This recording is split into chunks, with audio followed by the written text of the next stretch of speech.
I'm trying to get it together, but I'm just need help.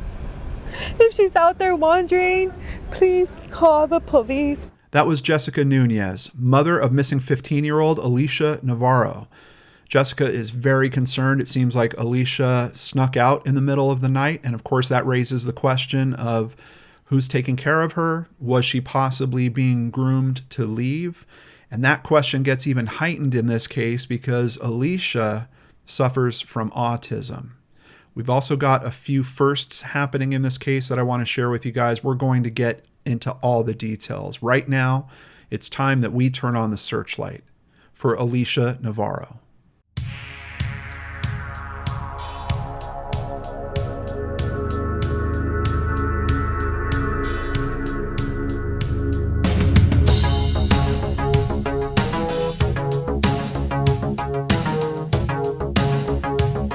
I'm John Lorden. Thank you so much for joining me on another episode of Brainscratch Searchlight. There's a lot to cover in this case. Let's go ahead and get started at NamUs. Thankfully, we already have a profile for Alicia built there. We can see the date of last contact, September 15th, 2019. She was actually 14 years old at the time that she went missing. Her current age is 15. Her birthday was just a matter of days after she went missing. Missing from Glendale, Arizona. Alicia is a female, Hispanic, Latina, standing at 4 feet 5 inches tall, weighing 95 pounds. We don't have very good circumstances of disappearance here on the NamUs profile. It just says she was last seen on September 15th, 2019 in Glendale, Arizona. For physical description, brown hair, brown eyes. Clothing, we do get some information. Maybe wearing a sweatshirt and whitewashed denim overall skirt. The sweatshirt is also an interesting character thing when it comes to Alicia. She likes wearing sweatshirts even in what is sometimes very hot out in Arizona. For footwear, might be wearing black and white sneakers, and she may also have a silver Apple MacBook. That's one of the interesting things about this case is we've got some electronics that are missing with her. So I'm kind of curious as to what's going on with those. As a matter of fact, one of those electronics has become a little bit of a point of contention between the family and law enforcement. We're going to talk more about that. Since we didn't get a great description of events, let's start with an article KTAR.com posted on September 16th, 2019. Authorities in Glendale issued a silver alert on Monday for an autistic teenage girl who went missing. Now, I know that's probably giving some of you pause out there. Silver alerts are generally reserved for people that are older, senior citizens that go missing, but the definition has been expanded to include people that have certain challenges as well, and she does fit into that category. I believe she's actually the first child to have a silver alert issued in the state of Arizona. Alicia Navarro, 14, was last seen at home near 45th Avenue and Rose Lane. Navarro suffers from social and sensory anxiety and had not taken her medication, but had left a note for her parents that she would be back. Now, her mother did see her sometime between midnight and 1 a.m. Her mother was up waiting for her husband, Alicia's stepfather, to get home from work. And Alicia came through the living room, I believe, to get a glass of water, and she was just asking her mother why she was still up. So that's the last time that she had seen her. The stepfather does get home, and apparently he sleeps in the living room. He works late into the night. He wanted to watch a movie or something before he went to sleep, and her mother went to bed. He stayed in the living room, which is kind of setting up an interesting thing in terms of how does she get out of the house. Now, from some of the reports, they're saying that it seems like she exited through the backyard. So it kind of assumes that she probably had to get around her father in some way to get access to the backyard. From what I'm hearing from the mother, there is, I believe, another way to the backyard, but it's actually through her room. And she says she's such a light sleeper, she would have noticed if someone came in there. Some of these details are coming from the Vanished podcast. Once again, my hat's off to Marissa. Another excellent job in terms of looking into this case. And of course, I'll have a link for you guys down below. Marissa really hits a bit stronger on the emotions and the family information. I kind of stick more with the nuts and bolts in terms of physical evidence and intent and things like that. But definitely worth your while if you're interested in learning more about this case. So I have a link for you down there. Let's continue. And speaking of the nuts and bolts, learn about where this happens. This is in Glendale, Arizona. That's a city in Maricopa County, Arizona, in the United States, located about 9 miles northwest from downtown Phoenix. And according to the 2019 U.S. Census estimates, the population is over 250,000 people. Highly populated area, obviously, and something that might make this a bit challenging. Also, if this is a grooming situation, kind of opens up the door for a lot more people that might need to be investigated. Just taking a quick look at a satellite map of the area, it's just a typical housing tract. I'm not really seeing anything nearby, and it's tough because in this type of case, I have to assume that someone is probably helping her along the way, and I don't know if that means that they've picked her up in a vehicle and have taken her somewhere. I mean, quite honestly, there's even a chance that she's not in Arizona anymore as well. So we really have to kind of open up the scope when it comes to this case. From what we understand, she sneaks out into the backyard. Some more information from the Vanished podcast. There's actually 2 fences that she had to scale to get out of the backyard. There's one initial fence, and then there's kind of a driveway dirt area, and there's another fence on the other side of that. They saw objects that looked like she scaled those areas, and apparently they also saw footprints. In some ways, this is reminding me of the Julia Mann case that we covered about a month ago, where it's kind of similar. We had a team that ran off.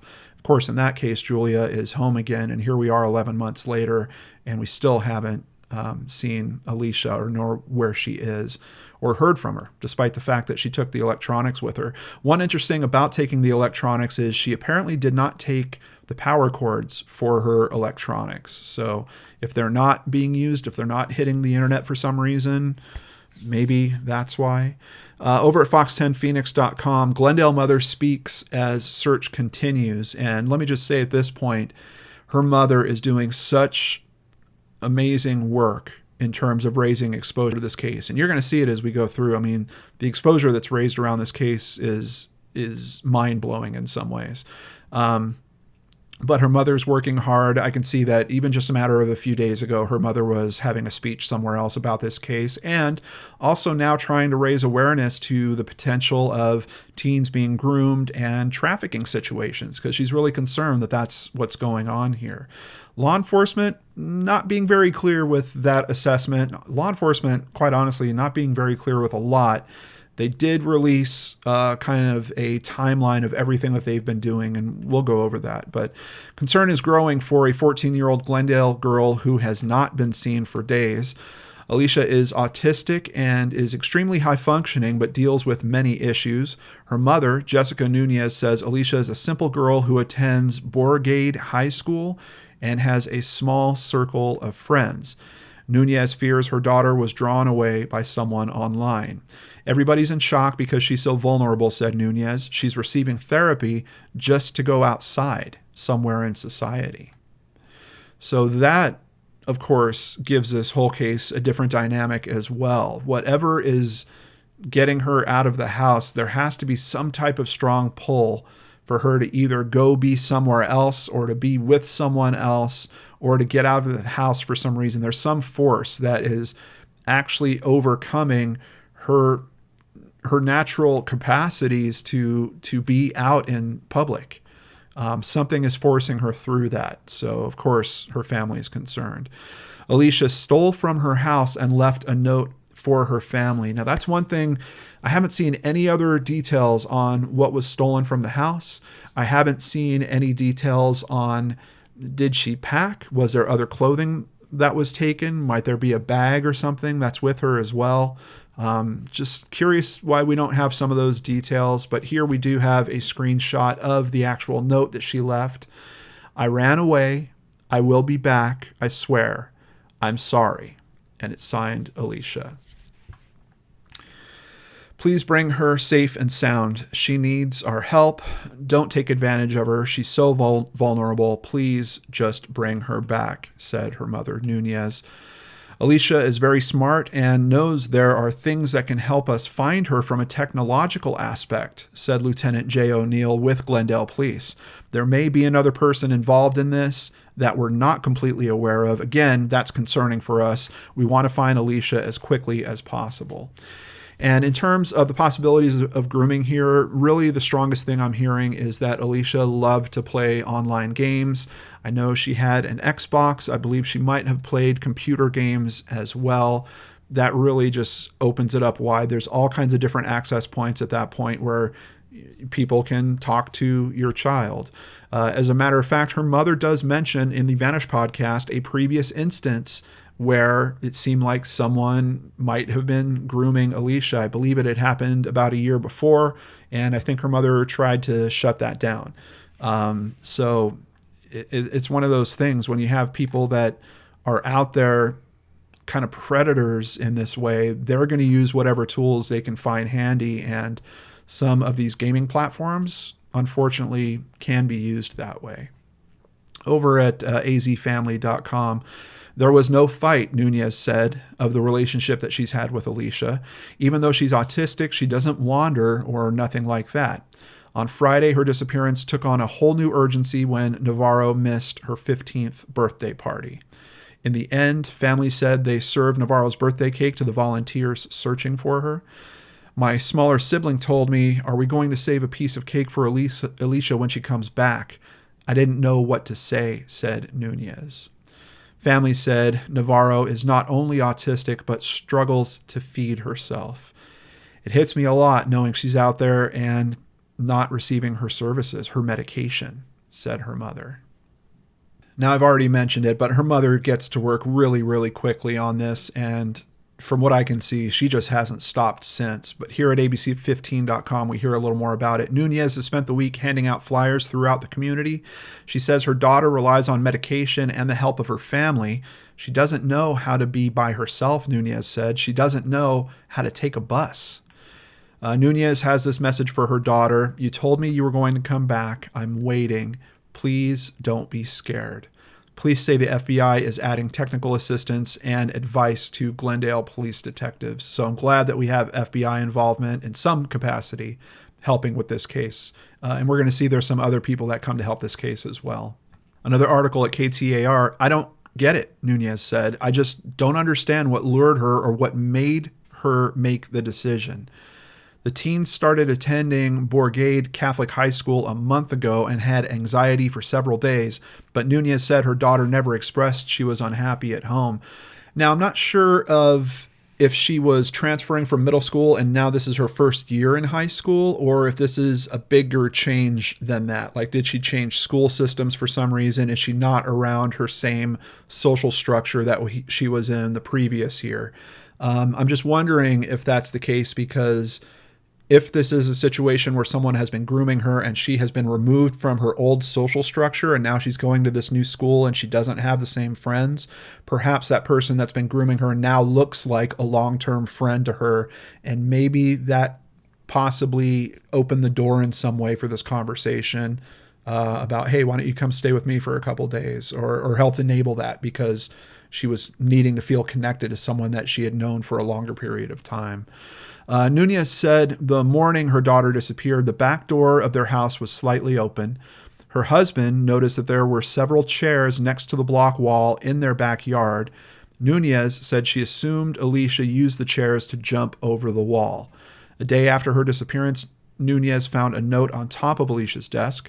The Glendale Police Department is now working with the FBI and the Center for Missing and Exploited Children on the case. And of course, I'm always happy to hear that NCMEC is out there helping cases like this. We support NCMEC on a monthly basis. We've been doing it for a long time now.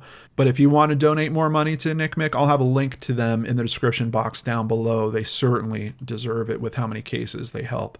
Over at KVOA.com, national TV show Live PD calls on public to help find missing Glendale teenager. Now, I believe Live PD has since been canceled, but we can see, and this is September 30th, 2019, this story is getting a lot of exposure very quickly. We've got a lot of good services. We've got the FBI, we've got NCMEC, now we've got Live PD, a lot of people that are working together to raise exposure to this case very, very quickly. And I think that's just, once again, a strong sign of how hard her mother is working. Over at 12news.com, mother still searching for answers 6 weeks after her daughter's disappearance. Quote, "It's difficult because she's out there and I don't know how she is coping. She told me she was going to come back. I know she'll find a way to come back home," Nunez said. And I know she still believes that. There's a Facebook page, and I can see posts from her where she's saying that same thing just a matter of a few days ago. Now, something else, we always look for kind of the heroes in these tough stories. Something else happens around this. Ring, the company that makes the video doorbells, partners with the National Center for Missing and Exploited Children to find missing kids. Well, what does that mean? Missing child posters will appear directly in Neighbors by Ring, an app where users get real-time crime and safety alerts from your neighbors and local law enforcement, according to the app's description. The National Center for Missing and Exploited Children's missing child posters will be targeted to a 3 to 5 mile radius from where a child was last seen. The Neighbors app is free and can be used by people who do not own Ring cameras. So, really good service. Good to know that. In this case, I don't know if they might have actually gone with a wider perimeter, because this didn't happen until it looks like December for her posting. And as I mentioned, if we're talking about a situation where she was groomed, she might have actually been taken out of the state. So I don't know that a 3 to 5 mile radius is actually big enough for kind of a case with these warning indicators in it. But it's good to know that the app's free and anyone can use it. The first child featured in the Neighbors app through the new partnership with the National Center for Missing and Exploited Children is Alicia Navarro, who has been missing from Glendale, Arizona since September 15th, just before her 15th birthday. Police in Glendale are now working with the center to expand their reach and ask the public for tips. So obviously, they're at least aware that they have to expand their reach and kind of get her image out there, probably to a wider area than just the 3 to 5 miles. When a child goes missing, time is of the essence, said Callahan Walsh. He is the son of John Walsh. And getting these posters and this information about our missing children out to the community as quick as possible is a great example of harnessing technology, leveraging these communities to help bring children home faster than ever before. I just think that's a great partnership. Fox10Phoenix.com, Nunez says she doesn't know how Alicia was picked as the first child featured in the new program, but says she's grateful. "I don't know what to say. I know it's awful for me to say this, but I feel blessed. I really do," she said. "There's good people out there, not just bad." And especially for a case like this, being so focused on potentially someone that has kind of done this to you, if this is a grooming situation, I think it's really helpful that her mother gets to see something like this, that there's other people out there that are trying to help in every way that they can, and remind her that, humanity isn't made exclusively of those predators. There's other people out there willing to help just to do it. Nunez says the community has carried her in her darkest hours as she looked for her daughter and has helped her family keep believing. So in December, we have the Ring and the NCMEC partnership happen. And of course, there's something else that happens in December here at 12news.com. Something's missing.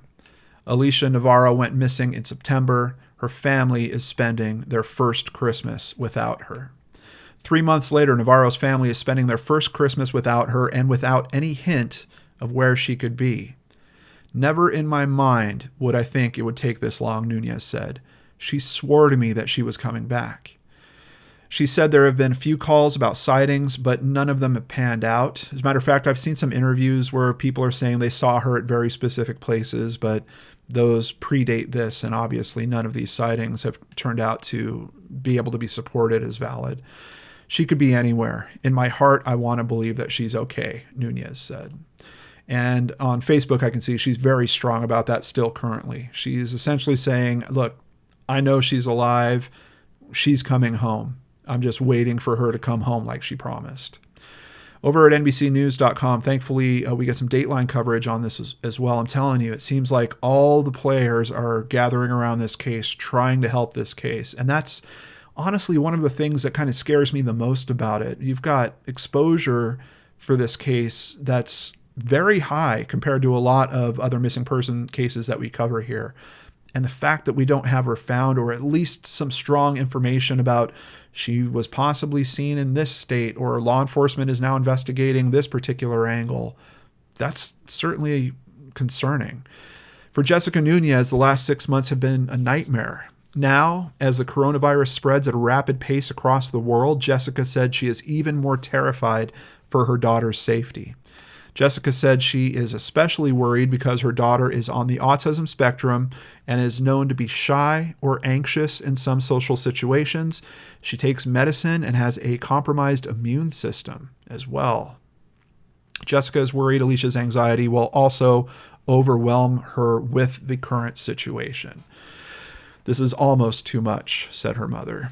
In the very early hours of September 15th, 2019, Jessica saw her daughter for the last time. It was around 1 a.m., and Jessica was waiting for her husband to get off work.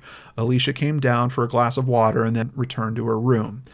She was really big into gaming, Jessica said. She would stay up late playing games online and talking to friends. I didn't think anything of it. It seemed safe to me. Alicia isn't a high-demand girl, according to her mother. She likes to wear the same clothes and the same shoes over and over, which her mother says is because of her autism. She only wore sweatshirts in Arizona, despite the harsh heat. Alicia wasn't fond of being out in public much for very long. She did, however, like to go to McDonald's, where her mother said she'd be eating chicken nuggets, or she had been eating chicken nuggets for years. She's a sweet girl and loves her family, and she loves to read and play video games, Jessica said, adding that the online gaming may have led to her disappearance. Jessica said her first goal is to find her daughter, and her second goal is to warn parents about monitoring their children's social media and online activity. It could be the difference in life or death for your child, Jessica said. I totally hear what she's saying, but I also play these games myself, and I know that it's nearly an impossible task to be able to monitor all that information unless you're literally sitting by your child the whole time and looking over their shoulder the whole time. And I don't believe that's physically possible. If you guys are aware of any programs, if there's software programs, or if there's methods that you've heard about that actually can help in cases like this, please let me know about it in the comments down below. I'm really starting to try to get my head around that conversation and see if there's something I could put out there to help families with this particular aspect. We're kind of seeing several cases now where it looks like this grooming aspect is coming into play, and I just want to try to put together some resources. So if you have information on those types of resources, please drop those in the comments below, and maybe I can put out a video dedicated to that to help families like this. Continuing with the article, the Glendale Police Department told Dateline it is not known at this time if Alicia was lured away or if she left on her own. Detectives have been working diligently on bringing Alicia home safely and as quickly as possible, Glendale Sergeant Randy Stewart told Dateline. She had no known means of providing for herself, which means she would need to rely on others, and on the street, that can be very dangerous. Both family and police have pointed out that Alicia may appear younger due to her small stature and her autism. And of course, I think that information is being brought forward because people are concerned about a trafficking situation going on here as well. Over at abc15.com, this is an article from July 2020. Navarro's mother says police are still investigating what happened to her, but they aren't getting the answers they need. A spokesperson for Somos Independence, a voting focus group led by Mexican-American women, says police have not provided information like where Navarro's cell phone last pinged that could help family through the process. This is a huge piece. We have a cell phone also. So first of all, with the laptop, if that thing touches the internet, there's a way to trace that MAC address, and there's a way to connect that MAC address to whatever IP address is touching the internet. Now, some of the things that they're saying might lead us to believe that she could be using a VPN to kind of throw off the IP address. kind of based on that comment we heard from law enforcement about how technologically enabled she is, but also based on some comments that I heard from the Vanish podcast. I'm kind of connecting the dots there. I think she might have been using a VPN. Now, that information could still be helpful if we could at least understand that, hey, look, her laptop has been connecting to the internet. We can't tell you from where because she seems to be using some type of VPN, but we can see that her laptop's connected to the internet, and the last time it did that was a few weeks ago, or a month ago, or 2 months ago. Now we've got the conversation about a cell phone, which is a whole different beast because yes, there's kind of VPN products that you can install on cell phones and stuff like that, but there's also the cellular service. If that thing is tapping towers, there's not much you can do to kind of block that. So unless the person that's grooming her takes that cell phone, shuts off its cellular connectivity immediately, I just don't know that there's much that they could do to cover that up. So it is curious. We're hearing that there's a last ping. We're hearing that she did take the cell phone with her. Where is that last ping? Definitely important. Definitely important. If nothing else, could give the family some idea of where she met up with this person. If that person was driving, the ping information could tell them that. I mean, if they literally see a ping at her house at 1 a.m. and then they see a ping 5 miles away only a matter of minutes later, they can know that she got into a vehicle.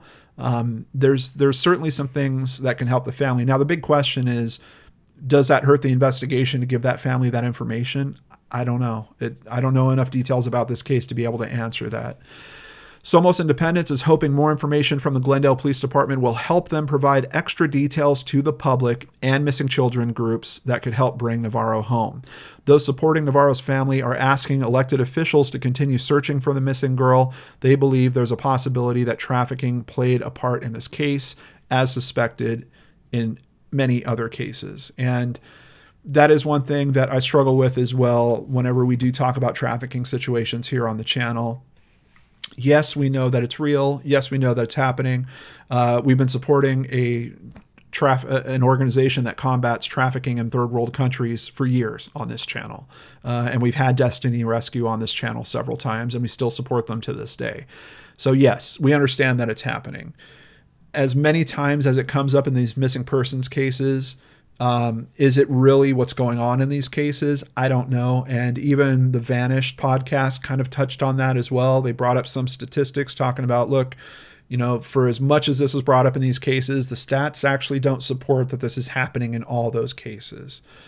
Here, with what we have going on, we have a young woman that just by the very traits of her personality are not going to lead her to probably run off in the middle of the night. So there has to be some other thing that is activating her. There's got to be some other thing that is, like I said, it's either pulling her or pushing her away from that house in some way.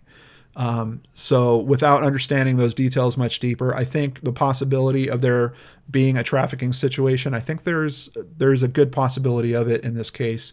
A grooming situation at a minimum, yes, absolutely. Do grooming situations always equal trafficking situations? I don't believe so. So that there's kind of a distinction that can be made there. But I don't think there's any wonder why the FBI is willing to assist in this case, has stepped in on this case. There's been so many players in the missing persons arena stepping up forward, trying to help on this case. I think a lot of people are worried about these same possibilities with this case in particular. So her mother and Somos Independence hold a press conference, and they kind of call some stuff out, and they're being very clear. They're going to elected officials. They've got support from certain people. They're reaching out to other people. Come on, PD. It's time for you to step up. It's time for you to give some information back to that family. We do get a little bit of a response. This is from yourvalley.net. Our hearts go out to this mother over the disappearance of her daughter, Alicia, Glendale Police stated in an email. From day one, we have shared with her every tip and piece of information we have received in order to locate Alicia. We have met with her mother regularly and will continue to do so until this case is resolved. We continue to ask our community to help us with any piece of information that they may have, which will lead to Alicia's safe return. So they're kind of stepping up and saying, hey, look, we've kept this family updated. We've literally told them about every single piece. The way this is phrased, they're saying the family is aware of every aspect of this investigation. They're saying every tip that's been called in and every piece of information that they've received.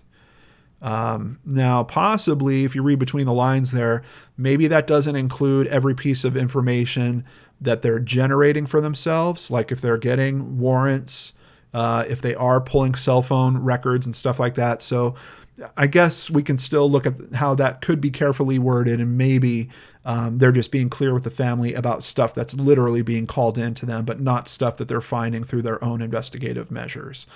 The following is a sequence of events provided by Glendale Police. Alicia Navarro reported missing September 16th by her mother and stepfather. Officers responded to the residence, took a report, and notified GPD missing persons detectives.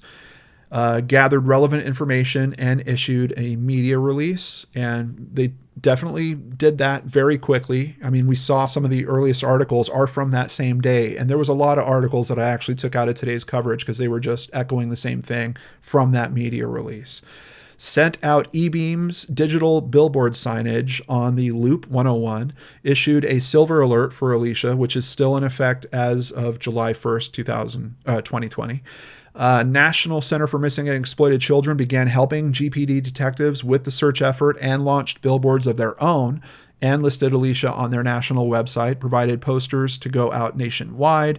Alicia's mother was involved in this process from the beginning. Missing persons alerts sent out to all social media outlets and news media outlets via the GPD PIO, that's the Police Information Officer. Or Public Information Officer, sorry. September 28th, a missing persons video for Alicia airs on a segment of PD Live. I think they mean Live PD. Video canvas of neighborhood and surrounding businesses ongoing. So they are looking at video, and that's something that could be helped certainly by the ping information, because they would know, okay, at this specific time she was in this general area, or possibly if they had a GPS signal, they could get a very specific trace on where she was. Then they could know, hey, that Best Buy across the street has cameras facing this way. We need to go check there. So it's good to hear they are doing a video canvas, and hopefully they're combining that information and pinpointing things like that. Researched cell phone information and last known location along with social media and online activities, and they say that's ongoing. I hope that means that they're getting new information, that maybe there's recent online activities that they're having to investigate. Alicia's cell phone was last used the night of the disappearance and has not been used since. Once again, just concerning me that this could be a trafficking situation. She meets up with whoever she's meeting up with, and they say, do you have a cell phone? You can't have that anymore. We got to shut it off, and we're going to dump it in a trash can somewhere. Cross-checked rideshare companies and public transportation in the area at the time of Alicia's disappearance. I think her mother has been pretty clear this isn't someone that would be able to use public transportation. Ride shares, her mother hasn't been exactly clear about that, but if her phone hasn't been used since the time that she actually disappeared, I think we can kind of assume probably not. The FBI was called in to assist with resources and support for the Glendale Police Investigations Unit. That's ongoing. October 2019, Alicia's sister sends out a video in conjunction with the FBI pleading with Alicia to return home. Detectives made contact with all registered sex offenders and adult group homes within a 1 mile radius of Alicia Navarro's house. That, it feels like they've got a process that they follow for, okay, these are the things that we should do in a missing persons investigation with someone of this age. But quite honestly, a 1 mile radius, I think it makes sense in terms of it being like a checkbox that you hit on a list of, did you do this? Did you do that? But if this is a grooming situation that's coming in through the internet, even if it is someone that's a registered sex offender or someone that's living in a group home, the chance that they would be just within 1 mile, I think, is extremely low, like practically impossible. Because if this is a situation where someone is putting themselves at risk by enabling this runaway situation and possibly racking up some criminal charges of their own in the process. Are you really going to keep her a mile away from her home? I don't think that's very realistic. But like I said, I think that's a step that they had to take, and I'm thankful that they did take it. So that's their response, and that is pretty much all of the information that we have to cover on this case. Like I mentioned, there is a Facebook page. You can keep up to date on it there, facebook.com/find Alicia Navarro. I'll have a link to it in the description box below. They are also doing a GoFundMe here. We've heard that there are some digital billboards that are running, but the family's looking to do their own and also help increase a reward for her as well. Now, they said that they were getting to their final 24 hours, but from what I can see, I think the GoFundMe is still open. They did hit their $5,000 goal, but considering it's still open, and I know they're going to need more money for more posters, more awareness.